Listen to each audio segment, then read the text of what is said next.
welcome back to another week of market updates. Today is Friday, July 7th, 2023.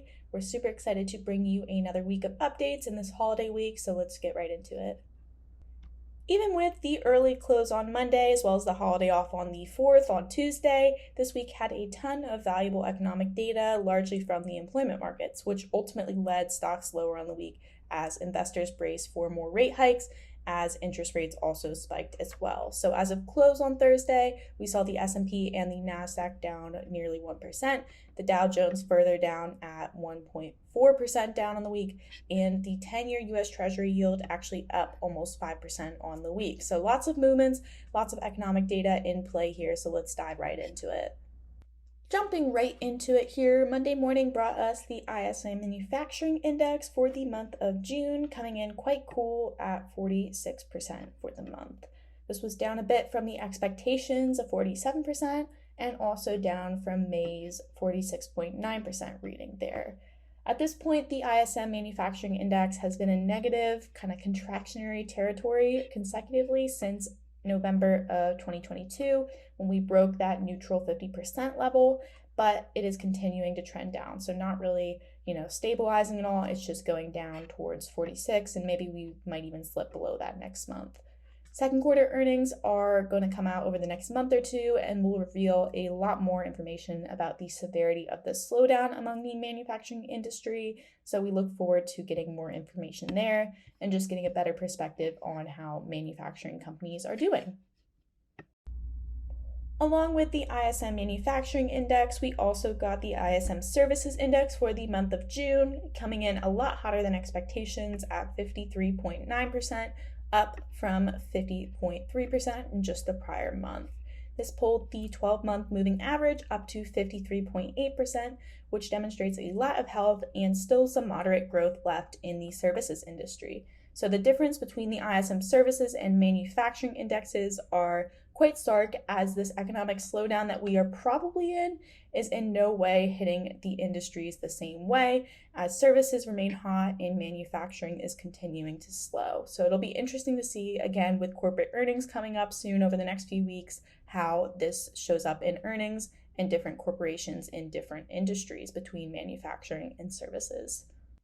Shifting gears a bit here, we got a ton of employment data from ADP as well as the BLS on how employment was in the month of June. So we saw ADP's national employment data show a 497,000 job gain in private employment, which is really interesting because all of the employment gains stemmed from businesses with fewer than 500 employees, a positive omen for small and medium-sized businesses as they seem to be faring pretty well throughout this economy. On the other hand, we have larger businesses, larger corporations with over 500 employees that have not been able to show job growth at all. Actually, they lost about 8,000 jobs in the month of June. So a lot of interesting trends here in employment in different businesses in different sectors, as no one is getting hit evenly from this economic slowdown. Following the ADP report on private employment this week, on Friday morning, the BLS reported employment data for the month of June, revealing a still resilient job market. Non-farm payrolls rose as expected at a gain of 209,000 jobs in June, which was on pace with expectations, but a bit lower than where we've been over the last year or so. On the other hand, we saw average hourly earnings grow a little bit hotter than expected at a monthly increase of 0.4%. This is what the Fed is paying the most attention to because wage inflation is still a huge part in why inflation is sticking above the 2% target and will be key to getting the inflation rate closer to that 2% as we move forward.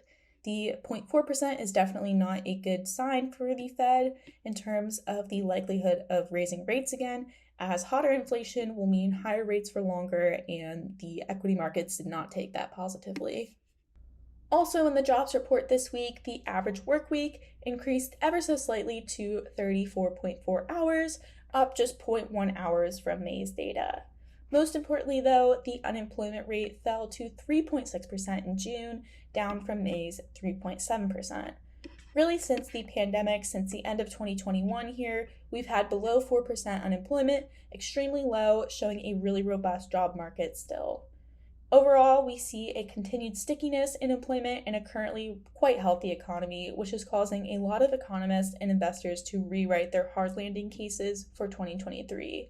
What happens in the second half of 2023 is completely unknown. However, a strong first half, especially in employment markets of 2023, certainly lowers the probability of a total economic fallout in the last half of the year. We're continuing to look at this employment data and many other points as we continue to monitor and adjust our portfolios accordingly. Thank you so much for tuning in to our market update this week, and we look forward to providing another update next week.